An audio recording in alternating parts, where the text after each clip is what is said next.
what you hear. There will be time for you to read the instructions and questions, and you will have a chance to check your work. All the recordings will be played once only. The test is in 4 parts. At the end of the test, you will be given 10 minutes to transfer your answers to the answer sheet. Now turn to Part 1.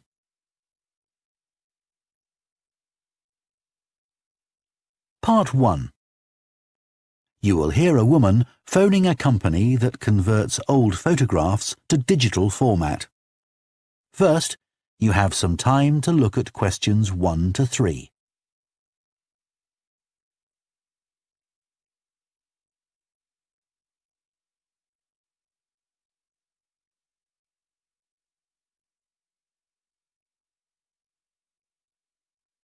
Now listen carefully and answer questions 1 to 3.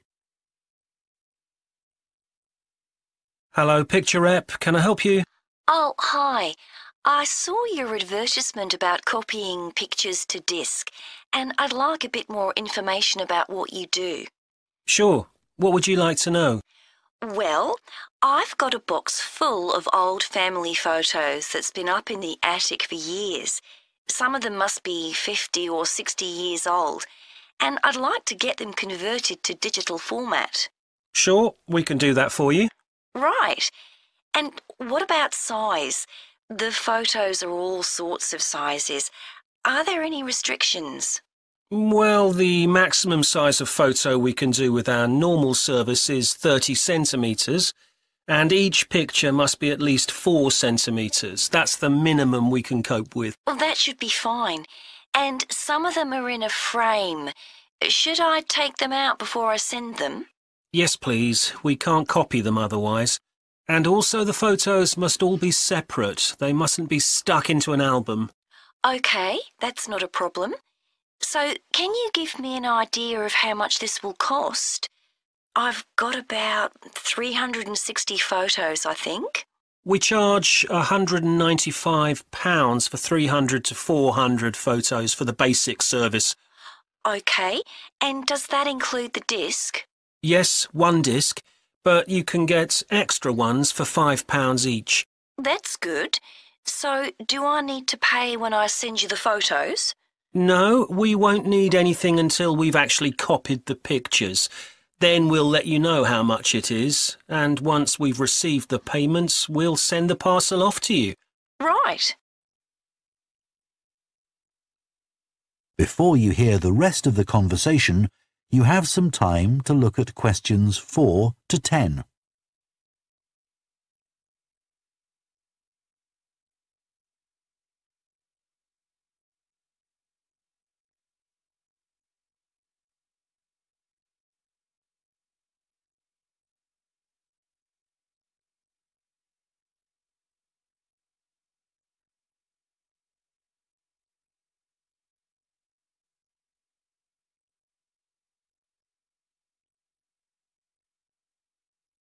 Now listen and answer questions 4 to 10. Is there anything else you'd like to ask about our services? Yes, I've roughly sorted out the photos into groups, according to what they're about. So, can you keep them in those groups when you copy them? Sure, we'll save each group in a different folder on the disk, and if you like, you can suggest a name for each folder. So, I could have one called Grandparents, for instance. Exactly. And do you do anything besides scan the photos? Like, can you make any improvements? Yes, in the standard service, each photo is checked, and we can sometimes touch up the colour a bit or improve the contrast. That can make a big difference. OK, and some of the photos are actually quite fragile. They won't get damaged in the process, will they? No, if any look particularly fragile, we'd do them by hand. We do realise how precious these old photos can be. Sure. And another thing is we can make changes to a photo if you want. So if you want to remove an object from a photo or maybe alter the background, we can do that. Really? I might be interested in that. I'll have a look through the photos and see. Oh, and talking of fixing photos, I've got a few that aren't properly in focus. Can you do anything to make that better? No, I'm afraid that's one thing we can't do. Okay. Any other information I can give you? How long will it all take? We aim to get the copying done in 10 days. Fine. Right, well, I'll get the photos packed up in a box and post them off to you. Right. If you've got a strong cardboard box, that's best. We've found that plastic ones sometimes break in the post. Okay. Right, thanks for your help. Bye. Bye. Box.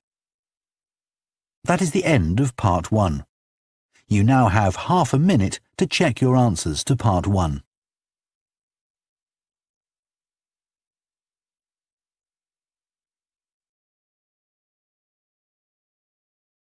You will hear a head teacher talking to parents of pupils about changes at the school. First, you have some time to look at questions 11 to 15.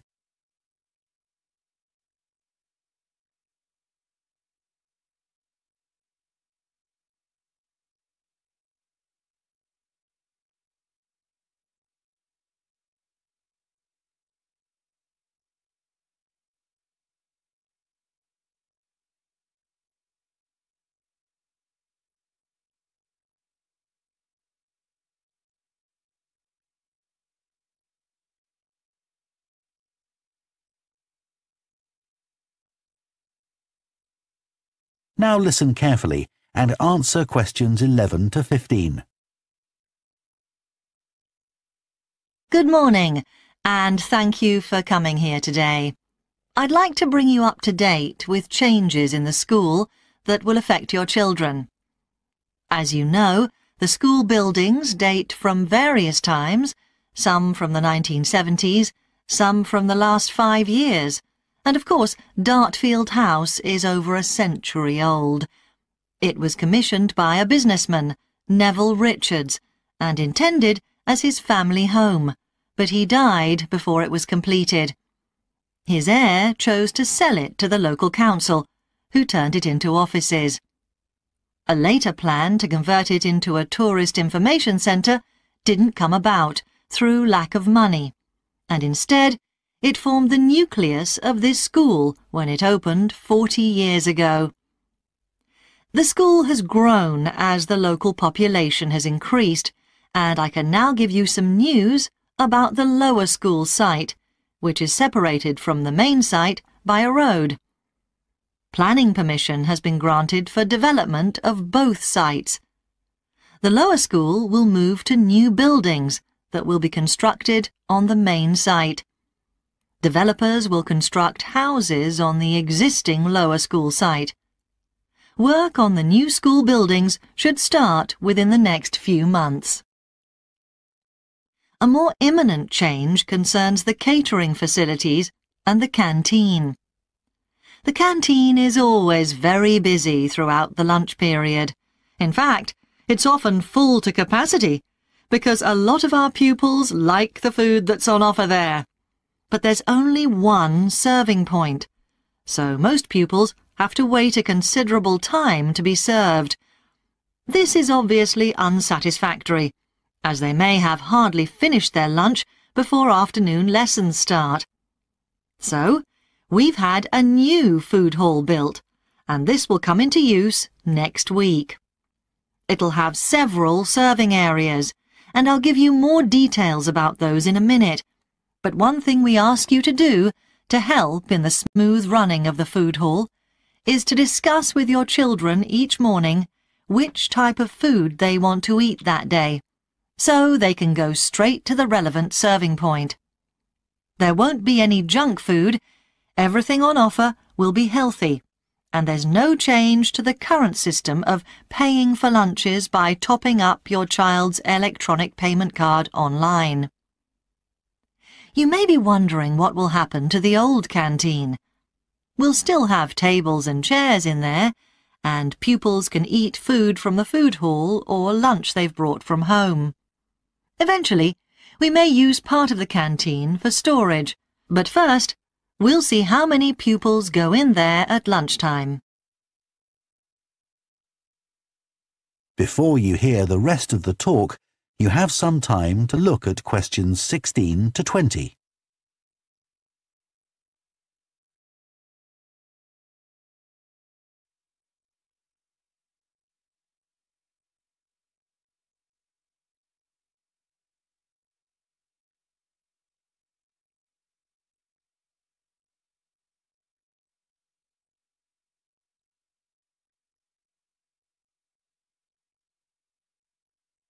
Now listen and answer questions 16 to 20. OK, back to the serving points in the food hall, which will all have side dishes, desserts and drinks on sale, as well as main courses. One serving point we call World Adventures. This will serve a different country's cuisine each day. Maybe Chinese one day, and Lebanese the next.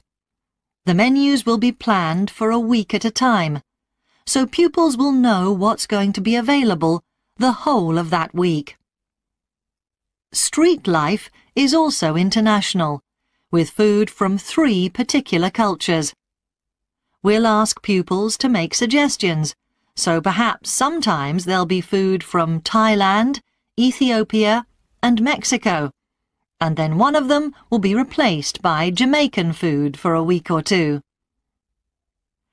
The Speedy Italian serving point will cater particularly for the many pupils who don't eat meat or fish. They can be sure that all the food served there is suitable for them. There'll be plenty of variety, so they shouldn't get bored with the food. OK, that's all on the new food hall. Now, after-school lessons. These are very popular with pupils, particularly swimming. In fact, there's a waiting list for lessons. Cycling is another favourite, and I'm delighted that dozens of pupils make use of the chance to learn to ride in off-road conditions. It means that more and more cycle to and from school every day. As you know, we have a well-equipped performance centre, and we're going to start drama classes in there too. Pupils will be able to join in just for fun, or work up to taking part in a play. We hope to put on at least one a year.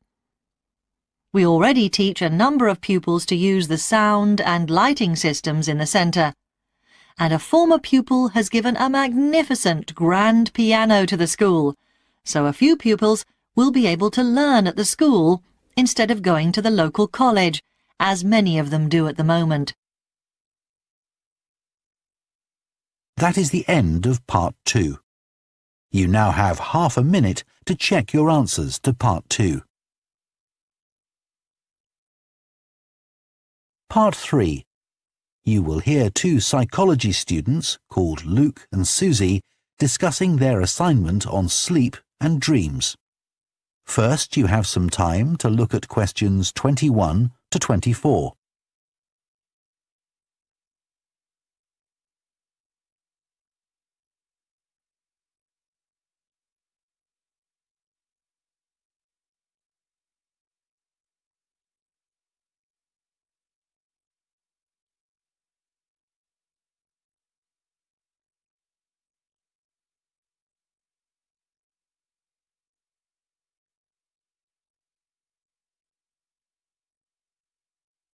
Now listen carefully and answer questions 21 to 24. So, Luke, for our next psychology assignment, we have to do something on sleep and dreams. Right. I've just read an article suggesting why we tend to forget most of our dreams soon after we wake up. I mean, most of my dreams aren't that interesting anyway. But what it said was that if we remembered everything, we might get mixed up about what actually happened and what we dreamed.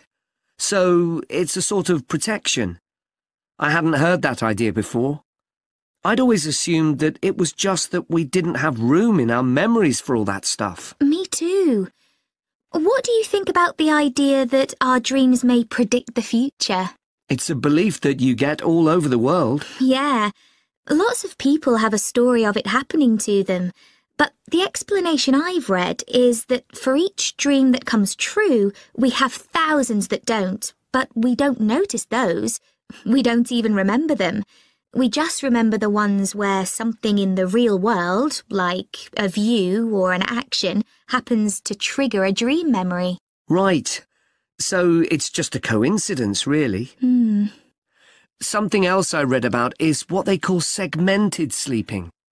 That's a theory that hundreds of years ago, people used to get up in the middle of the night and have a chat or something to eat, then go back to bed. So I tried it myself. Why? Well, it's meant to make you more creative. I don't know why, but I gave it up after a week. It just didn't fit in with my lifestyle.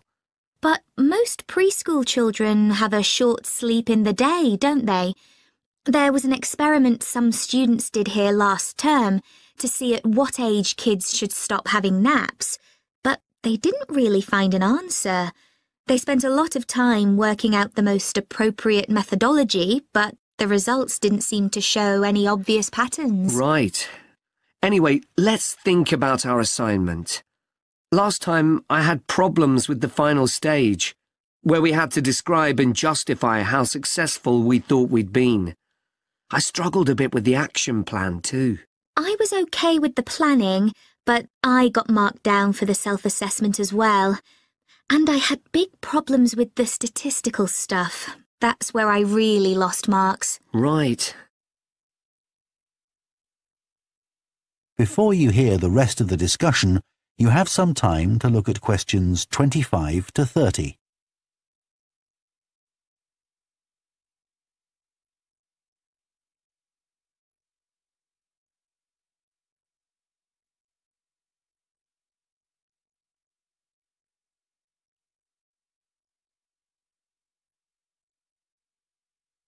Now listen and answer questions 25 to 30.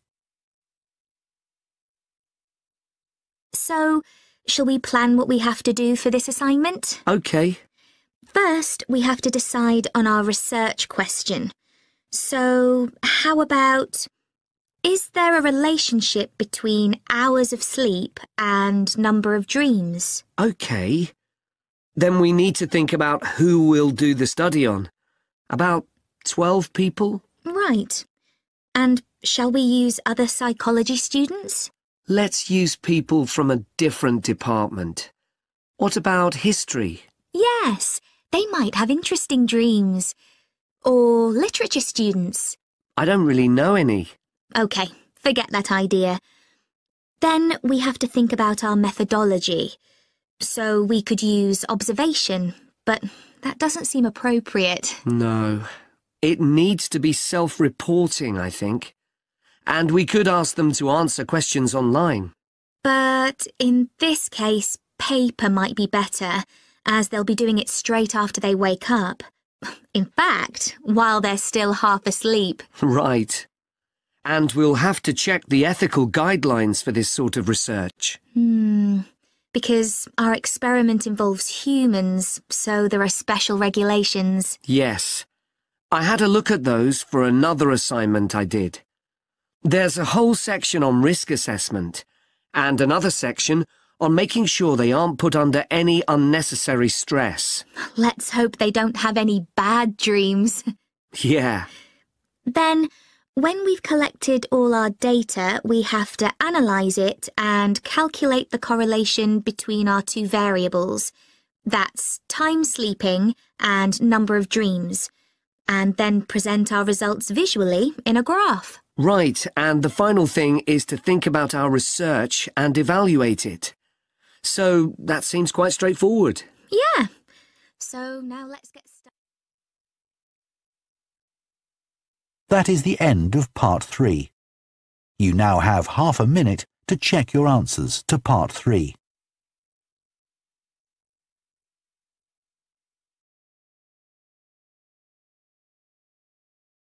Part 4.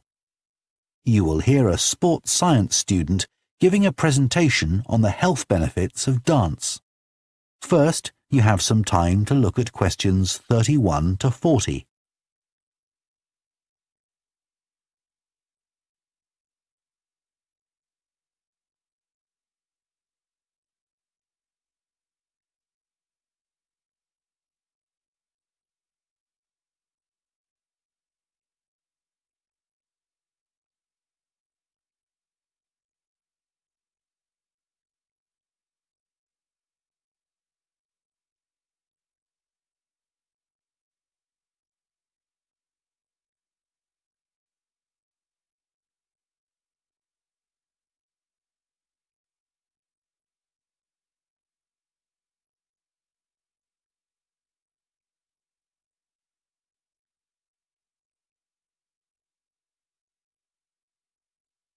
Now listen carefully and answer questions 31 to 40. Dancing is something that humans do when they want to have a good time. It's a universal response to music found in all cultures. But what's only been discovered recently is that dancing not only makes us feel good, it's also extremely good for our health. Dancing, like other forms of exercise, releases hormones, such as dopamine, which make us feel relaxed and happy. And it also reduces feelings of stress or anxiety. Dancing is also a sociable activity, which is another reason it makes us feel good. One study compared people's enjoyment of dancing at home in front of a video with dancing in a group in a studio. The people dancing in a group reported feeling happier, whereas those dancing alone did not. In another experiment, university researchers at York and Sheffield took a group of students and sent each of them into a lab where music was played for 5 minutes. Each had to choose from 3 options: to sit and listen quietly to the music, to cycle on an exercise bike while they listened, or to get up and dance. All were given cognitive tasks to perform before and after. The result showed that those who chose to dance showed much more creativity when doing problem-solving tasks. Dr. Lovett at the University of Hertfordshire believes dance could be a very useful way to help people suffering from mental health problems. He thinks dance should be prescribed as therapy to help people overcome issues such as depression.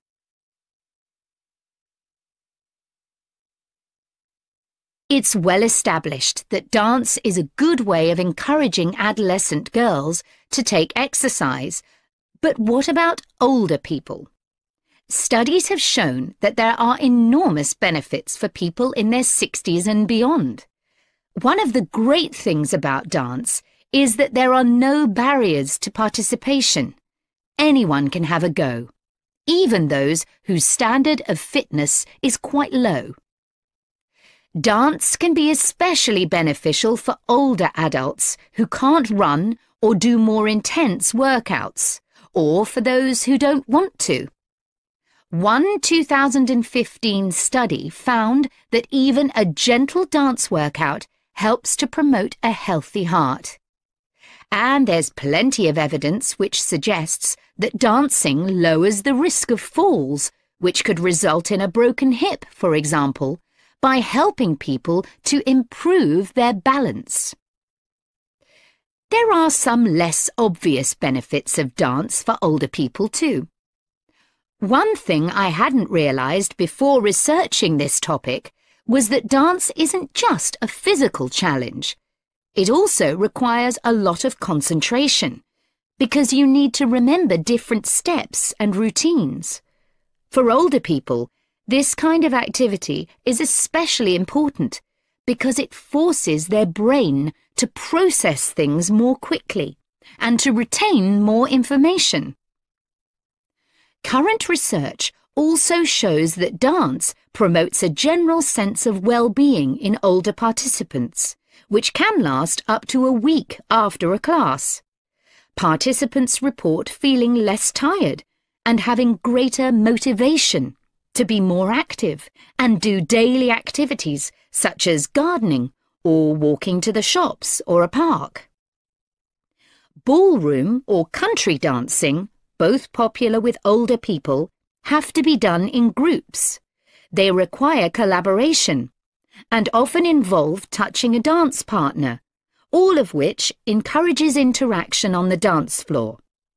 This helps to develop new relationships and can reduce older people's sense of isolation, which is a huge problem in many countries.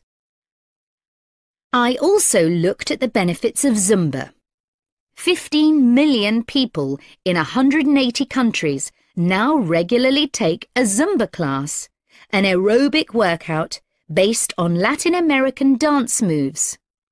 John Porcari, a professor of exercise and sports science at the University of Wisconsin, analyzed a group of women who were Zumba regulars and found that a class lasting 40 minutes burns about 370 calories. This is similar to moderately intense exercises like step aerobics or kickboxing. A study in the American Journal of Health Behavior showed that when women with obesity did Zumba 3 times a week for 16 weeks, they lost an average of 1.2 kilos and lowered their percentage of body fat by 1%. More importantly, the women enjoyed the class so much that they made it a habit and continued to attend classes at least once a week. Very unusual for an aerobic exercise program. Dance is never going to compete with high-intensity workouts when it comes to physical fitness gains, but its popularity is likely to keep on rising because it's such a fun way to keep fit.